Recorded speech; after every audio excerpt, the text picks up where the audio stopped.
Hey YouTube, it's Landon with Lord of the Traveling Hats, and today we got to correct a little problem with the Jeep. Like the Jeep, I've talked about how much I enjoy my Jeep, and like the Gladiator, I think they're great. I've set mine up kind of the way I want it. We've worked pretty hard on it, but it's been missing one problem that we got to correct today. So the problem that we're missing is that when I got the Jeep, there was limited inventory with the chip shortage and everything else, so I kind of took what I could get. I didn't really want to wait to order one and everything, and while I got options that I didn't really think that I wanted, like the leather seats, which I would never have gotten if I'd had the choice, but have turned out to really quite enjoy, as well as the cold climate package. I really have liked that this winter.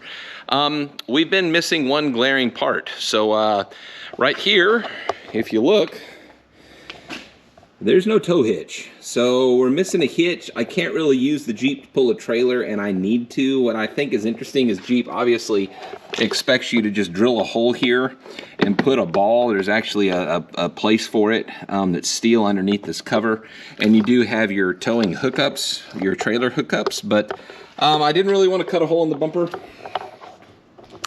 And I didn't really want to only have the rating for that class 2 or 3 hitch. I wanted the actual hitch.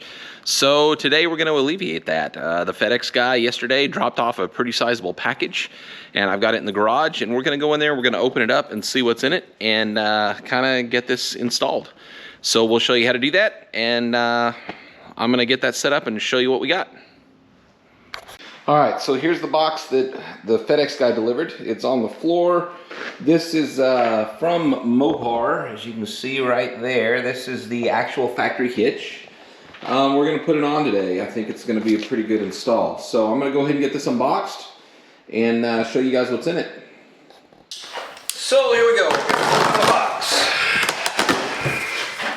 So in the box we've got more boxes. Let's see, we've got a center box here that just kind of holds that up. Then we got more packing material. Looks like over here we've got some hardware, all the hardware we need. Comes with a nice Jeep receiver hitch plug kind of thing, and a bunch of bolts. So we got all that. So I'm gonna lay that out over there. Over on this side we've got the instructions. So these are probably similar to the instructions for the lift from MOPAR that we put on. They were really, really good, really easy to follow. So they're basically all pictographs. There's not really a whole lot of text or words. They just kind of show you what to do. So that should be pretty helpful. We're gonna lay that out over there.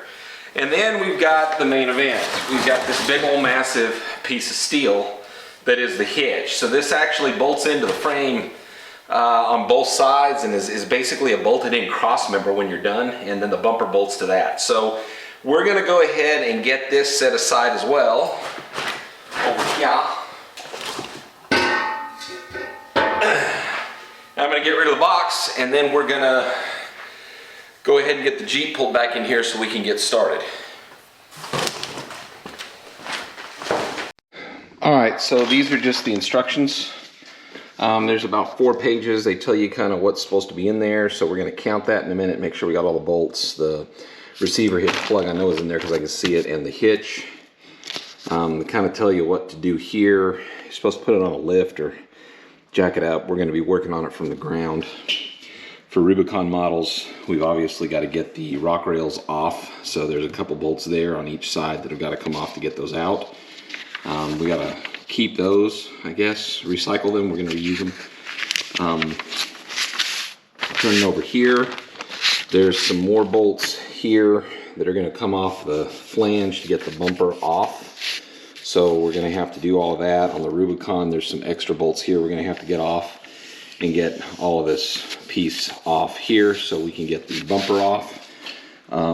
Once that's done, we then have to take out the bolts on the actual cross member that's there now, the non-receiver cross member, and take it off along with the tote hooks. They're going to then get reinstalled on the new one, and then we basically repeat the process to put it back on. It is nice that they offer torque specs for every bolt when you start putting things back together. So it's really easy to get everything done the right way. They are in Newton meters, which is a little frustrating here because I'll have to convert them, but that's not the end of the world. Actually, the torque wrench has got Newton meter scale, so we can actually do that. That's not a big deal. But these instructions are very thorough. They're off of the CAD drawings for the Jeep, basically. And they just kind of keep going, telling you how to torque everything back up. And then, you know, should have everything done. So first thing we're going to have to do, though, is get the spare tire down, looks like. So we're going to go ahead and get the Jeep in here and get it in place. We're going to count these bolts out and just make sure that we've got everything. So I'll be right back for that.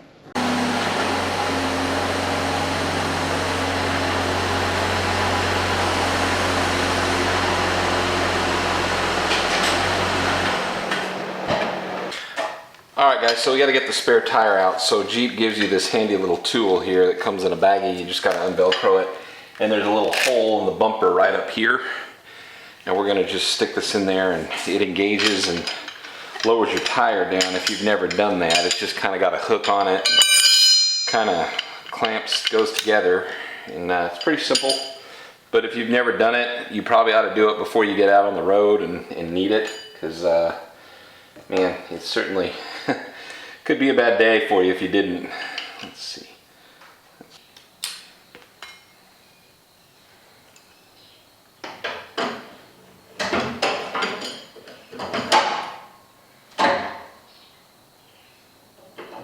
Yeah, I got it. Aha. Success.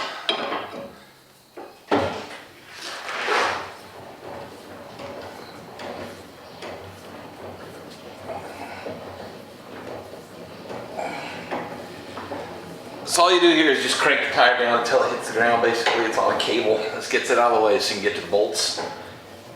Top tip, you need to get the female end of this thing to engage the male end of the crank inside. It'll go in. There's kind of a white plastic guide. I'm going to try to show you just so you can see once I get the tire down. And it just engages and you just turn it. It's pretty easy. Pretty self-explanatory, not real hard, but still something you gotta kind of figure out. And then you gotta try to get that out.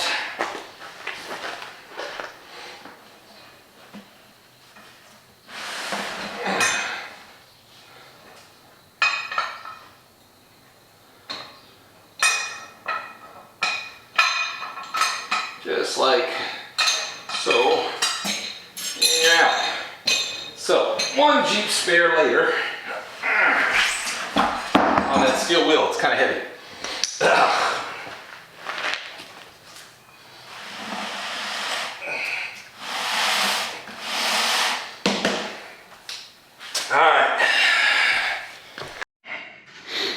Alright guys, so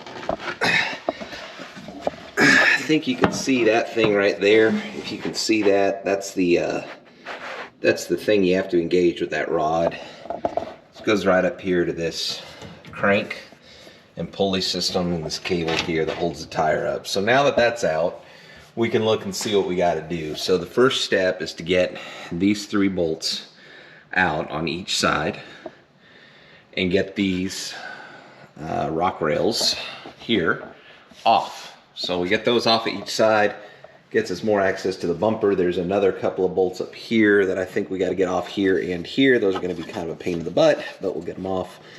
Oh, I got a rock in there. And once we get that done, we can start to get the bumper off. So let me get an impact wrench. We'll get that going. All right. So we got most of these bolts off on this side. There's about 5 of them actually. One of them is way up under the bumper, way up here, and I'm not really sure what the best way to get to that thing's going to be. I think just putting a regular ratchet on it, unfortunately, is going to be our best bet, because there's just no room. It does not. There it goes. want to break loose, but it did. It's just going to be slow going on this one. And we got another one to do on the other side. That's what sucks. So, got to keep this PG, can't cuss.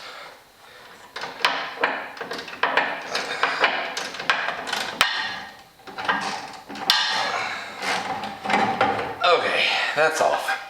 So 5 bolts on each side, so we got to do the other side. Still, this thing has got some dirt on it, but that's okay. It's painted really well and finished really well, not too worried about it, but it's really surprisingly hard to clean because it's in little nooks and crannies you can't really get to. And man, is it dumping just all sorts of dirt on me. But that's okay, that's done. We're gonna go get the other side now. Here we go. These 3 come out really easy.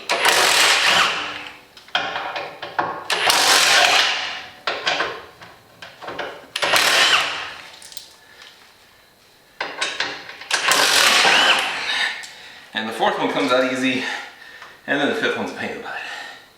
So, it's gonna be a pain in the butt to get it back on too, I think.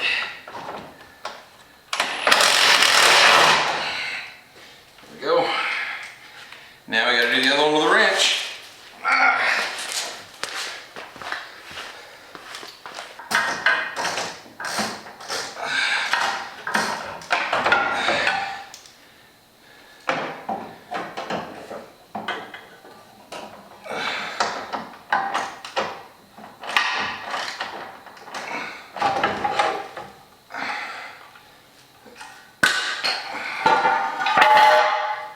Okay, so that's out. That's nice.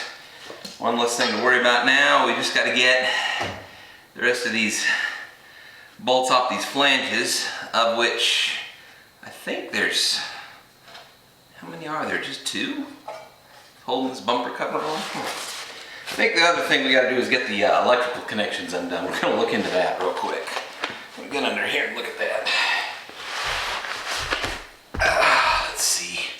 Looks like, just so you can see, there was a cover on this here that went up over the wires. We're gonna have to get it back on. I don't think it had to come off, but it's just a dust cover there. But then there's this cap right here. I don't know if you can see that well. The cap right there, we got to get a screwdriver in that and pry it off and get that harness off. And then there's another little harness here for the lights on the running gear, and that's got to come off. So we're gonna get those off so we can get the bumper off. I think it'll be easier that way. Okay, so there was 2 bolts here and here that weren't really in the instructions, and I could not get the bumper off, and they're covered up by the license plate. I didn't know I was gonna have to take a license plate off. It's perfectly okay. It just wasn't super clear in the instructions. So if you're doing this yourself and watching somebody else do it on YouTube to try to figure out how to do it, remember there's 2 bolts here and here behind the license plate that you gotta get to before the bumper will come off. So top tip of the day. Alright guys, so I don't know if you can see that, but up in here, right here, there's a bolt that goes up, and there's its counterpart, which was right here where my finger's pointing, right there. You can kind of see that in there. Here we get a little off the subject. So right there, you can kind of see that, and then the other one is further up this way. So you can kind of see there, and then you can see where the other one was right here. So there's 2 of those on each side. There's another bolt right here that goes all the way through, and then there's 2 more bolts here and here, right up in here, that run all the way through. And that pretty much releases the hitch once all of those are out. We got to get the ones on the other side out, and this whole hitch ought to come off, and then we can get the other one back in place and kind of get a couple of bolts started to hold it in place, and then just tighten everything up, and we should be good to go. All right, so here's what we got. There's 1 tow hook over there, 1 tow hook over here, cross member, no cross member on the Jeep any longer. So everything is taken apart now. We just got to get the tow hooks off, swap them over to the new hitch over there, and then put it all back together. All right, so we got the hitch on now. Everything's bolted up on that side and on this side. We just got to torque it down to spec. If we look at the instructions, specs say about 165 Newton meters on everything except the bolts for the bumper and the bolts for the rock rails. Those are 41 Newton meters. Let's see. Really wish it told us what the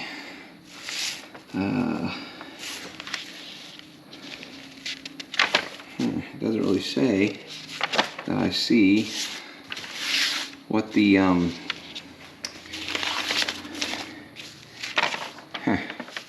well, that's great. These instructions aren't as good as the lift instructions were, I have to say. They don't give you the torque specs for the tow hooks, so we're going to have to look at it. Alright, so I think we're about done now. I got everything on. It's kind of a dirty mess. There was a lot of dirt trapped in some crevices and stuff just from going down gravel roads. These things are notoriously difficult to keep clean, especially underneath there because of the rock rails and everything. They just kind of can hold some dirt. So, a couple differences about the receiver hitch cross member that were different on the non-receiver hitch cross member. So number one, there's no threaded piece made into the cross member, so these bolts don't have anything to bite onto. There was 2 bolts here behind the license plate. I can't put them on this one. Additionally, if you guys can see it, under here, there was these 2 star bolts here and over here. There's no corresponding threaded piece made into the cross member on that either, and I don't really know why. There's no way to put a nut on the back of the star-headed bolts, but there is on the other one, so I think I'm going to try to do that. I'll have to get some bolts from the hardware store for that. So on further inspection, there were actually some captured little nuts, body nuts, you know, that clip on for the bolts through the bumper. So I got those off. They're right here, right there, so you can kind of see those. I'm going to put those on now, and I'm going to secure the bumper the rest of the way.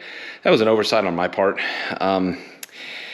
Yeah, you need to pay more attention, I guess, but that wasn't in the instructions either. So I think that's something that MOPAR ought to be a little bit more clear on when they send this kit out. The only complaint I've got to MOPAR is the torque specs for the hitch bolts are not very precise as far as what they actually go to and what bolts are supposed to be torqued to what. That is a major departure from the 2-inch suspension lift that I got from them that had torque specs for each individual bolt listed in a table. So I kind of wish MOPAR would do that so it was a little bit more clear. We did twist a bolt off. Thankfully, I was able to get it out, and I'll get a replacement bolt for it and put it on before we tow anything.